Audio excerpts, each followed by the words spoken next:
भगवान बुद्ध अपने शिष्यों के साथ टोली बना करके चलते थे। सभी शिष्य पीछे से बुद्धं शरणं गच्छामि, आप लोग भी बोलिए, शरणं गच्छामि, बुद्धं शरणं गच्छामि, बुद्धं शरणं गच्छामि,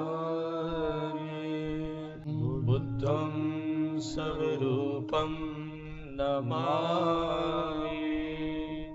इस प्रकार टोली बना के भगवान बुद्ध जा रहे हैं। उनका एक शिष्य जो सबसे पीछे चल रहा था, अपने आगे वाले सन्यासी से बोलता है कि समय संध्या का हो गया, बुद्ध रुक क्यों नहीं रहे हैं। ध्यान से सुनने की बात है। समय संध्या का हो गया, बुद्ध रुक क्यों नहीं रहे हैं। पीछे वाले ने अपने आगे वाले से, उसने अपने आगे वाले से, जो भगवान बुद्ध के साथ थे उनको बोला, उसने जो बगल में शिष्य थे उन्होंने भगवान बुद्ध को बोला संध्या हो गया है। भगवान बुद्ध रुक गए, सभी वहीं खड़े हो गए, चारों तरफ से घेर लिए भगवान बुद्ध को। वो खड़े थे चुपचाप, और भगवान बुद्ध मुस्कुराए। जब वो मुस्कुराए तो सभी मुस्कुराने लगे। फिर उन्होंने हाथ उठाया, सबने हाथ उठा दिया, आपने नहीं उठाया, सबने हाथ उठा दिया।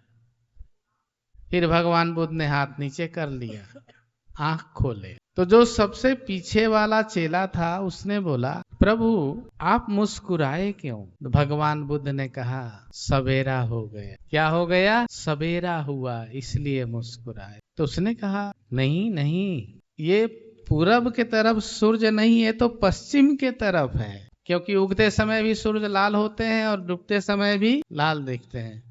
तो शिष्य ने कहा नहीं प्रभु, ये उगते हुए सूर्य नहीं, ये डूबते हुए सूर्य हैं। भगवान बुद्ध ने कहा कि मैं तो सदैव उगता हुआ सूर्य ही देखता हूं। जिसके जीवन में कभी सूर्य अस्त ना हो वही परम तत्व को प्राप्त किया हुआ है। जो परमात्मा का तेज है, प्रकाश है, जो ज्ञान है, जिसका ज्ञान सदैव प्रफुल्लित है, उसके जीवन में कभी सूर्यास्त नहीं होता। अस्त की कोई जगह ही नहीं है वहां पे।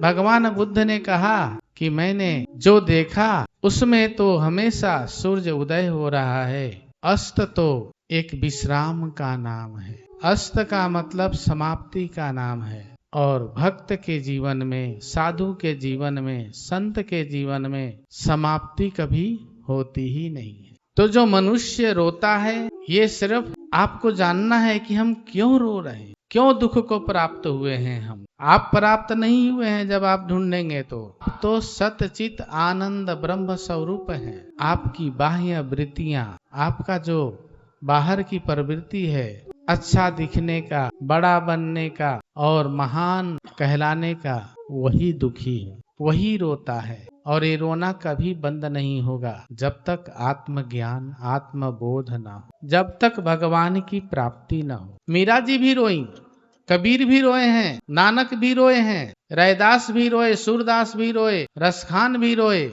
गोपियां रोई, सभी रोए हैं। लेकिन उनका रोना एकमात्र सिर्फ भगवान के लिए था। किसके लिए था? भगवान के लिए। समझे ना? वो कभी भी संसार के या संसार के वस्तु के लिए नहीं रोए ना, क्योंकि उन्हें इतना पता चल गया था कि जब शरीर है तो उसे आहार की जरूरत पड़ेगी, और वो आहार हमें कहीं न कहीं से प्राप्त हो ही जाता है। हवा से प्राप्त हो जाता है, जल से प्राप्त हो जाता है, और कई बार अपने आप को समझा लीजिए उससे भी आहार मिल जाता है। समझ रहे हैं ना?